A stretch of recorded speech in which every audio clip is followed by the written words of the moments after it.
안녕하십니까, 김백문 목사입니다. 지난 주일에 이어서 룻의 얘기를 이어가겠습니다. 이제 룻이 시어머니를 붙쫓았더라, 그렇게 성경에는 기록했어요. 시어머니를 쫓아서 시어머니의 고향 땅 베들레헴으로 간 룻은 그 나그네 된 시어머니를 마음으로 영접한 것입니다. 그래서 자신도 나그네가 된 것이죠. 그래, 풍년이 들어서 베들레헴이 이제 좀 형편들이 나아지고 그때인데, 나오미와 룻이 베들레헴에 도착한 때가 언제냐면 보리 추수가 시작할 때였어요.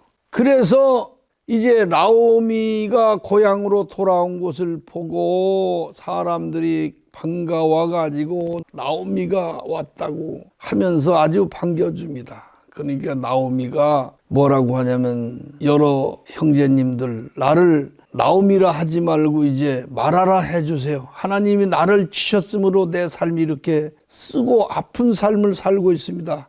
남편도 잃고 두 자식도 잃고 나그네 된 며느리 하나 데리고 여기 왔습니다. 그것도 뛰어놀래야 뛰어놀 수 없도록 시어머니를 붙쫓아서 기어이 나그네가 되겠다, 어머니의 하나님이 내 하나님이 되겠다고 결심하고 쫓아와서 할 수 없이 데리고 왔지만은, 이 며느리가 얼마나 의리가 있고 얼마나 착한 며느리인지, 여러분, 내 며느리를 좀 사랑해달라고 하면서 고향 베들레헴에 나오미가 이제 거기서 생활을 시작하게 된 것이죠. 여러분, 그 보리 추수 때가 되었다고 했지 않습니까? 이제 나오미와 며느리 룻의 생활은 어떻게 해야 되겠습니까? 그들은 보리 추수 때니까 이삭 주워서 생계를 유지하는 그런 건데, 이삭을 어떻게 줬느냐? 이스라엘은 조상 때부터 율례라는 것이 있어요.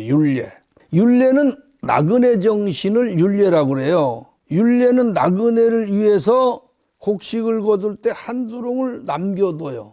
그러니까 인간에 대한 배려, 인간에 대한 사랑, 나그네에 대한 배려, 나그네에 대한 사랑, 이런 마음 속에 감춰진 마음, 감춰진 정신을 율례라고 하는데, 규례와 율례는 다릅니다. 이 성경에는 4가지가 있는데, 율법과 규례와 율례와 계명이죠. 근데 율례와 율법은 정반대죠. 율법은 모든 것을 외면적인 것이고 가식적인 것이라면, 율례는 내면적인 것이고 정신적인 것입니다. 이렇게 이스라엘에 나누어진 정신, 마음속에 감춰진 정신들이 조상 때부터 배우고 살아 있었는데, 이스라엘은 그 7년 만에는 농사진 것을 거두지도 않고 나그네들이 거두어가도록 배려했어요. 추수할 때에도 땅에 흘린 곡식은 절대로 주지 못하게 했어요. 왜냐? 나그네들이 그거 주워서 갖다가 먹을 수 있도록 이렇게 배려한 것이죠. 곡식을 낫으로 베면서 오히려 나그네들이 주워갈 수 있도록 흘렸다는 얘기죠. 그것이 율례의 정신인데,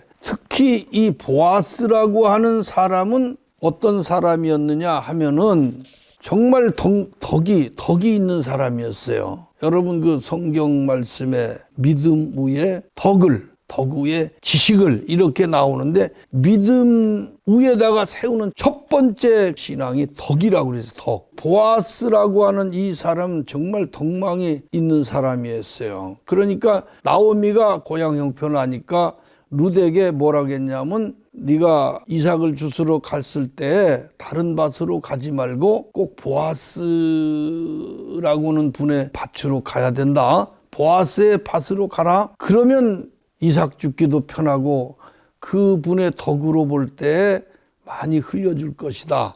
이렇게 얘기했어요. 그래서 보아스의 밭으로 이삭 주스러 룻이 갑니다. 그래가지고 룻이 보아스의 밭에 갔을 때 보아스가 룻을 위한 배려는 대단했어요. 이삭을 흘려주는 정도가 아니고 아주 싸서 주는 거예요. 이것은 보아스가 나오미를 따라온 룻의 의리, 시어머니를 붙쫓아온 정신, 사랑, 이런 걸 다 듣고 이해하고 했기 때문에 룻에 대한 사랑을 가졌던 거예요. 그래서 보아스가 너무도 뜨거운 그런 마음으로 룻을 챙겨주고 도와줍니다. 그러다 보니까 보아스는 뭐 여러 가지 성경에는 깊은 얘기가 있지만 다 생략하고 간단히 말하면 보아스는 이방 여인 룻이 남편이 없는데도 홀로 된 시어머니를 따라 베들레헴 땅까지 온 것과 시어머니의 백성이 자기 백성이 되고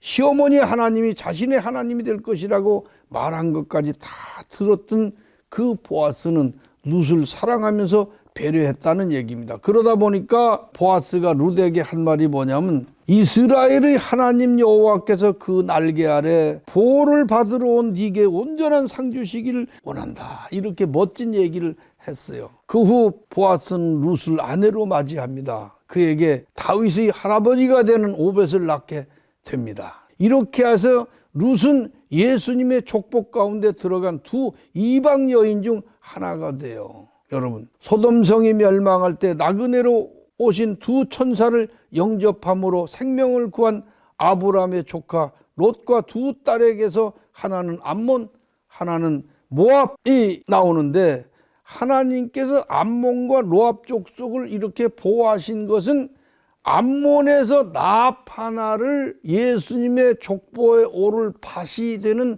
라합 하나를 구하고 모압에서 룻 하나를 얻어내기 위함이었다. 이렇게 우리가 볼 수가 있어요. 오늘날도 하나님께서 왜 교회를 보호하시며 은혜를 주시며 사랑하시는 것인지, 나그네 정신의 열매가 교회에서 맺히고 나그네 정신의 훈련이 되기를 교회에서 원하기 때문에 하나님께서 교회를 사랑하신다는 사실을 여러분이 아셔야 됩니다. 여러분, 교회라고 하는 게 나그네 정신 훈련하는 것이고 나그네 정신을 배우는 것이에요. 그런데 나그네 정신을 없애버리고 뭐 다른 것 하면서 으쌰으쌰 하는 그런 교회, 이분들이 신앙한다고 교회 와서 하는 짓을 계시록에서 뭐라고 한 줄 아십니까? 귀신의 모임이라고 그랬어요. 귀신의 모임. 무섭지 않습니까? 나그네 정신 없는 교회는 귀신의 모임입니다. 여러분, 나그네 정신을 영접해서 나그네 정신 충만한 교회가 되지 않으면 안 됩니다. 사랑하신 여러분,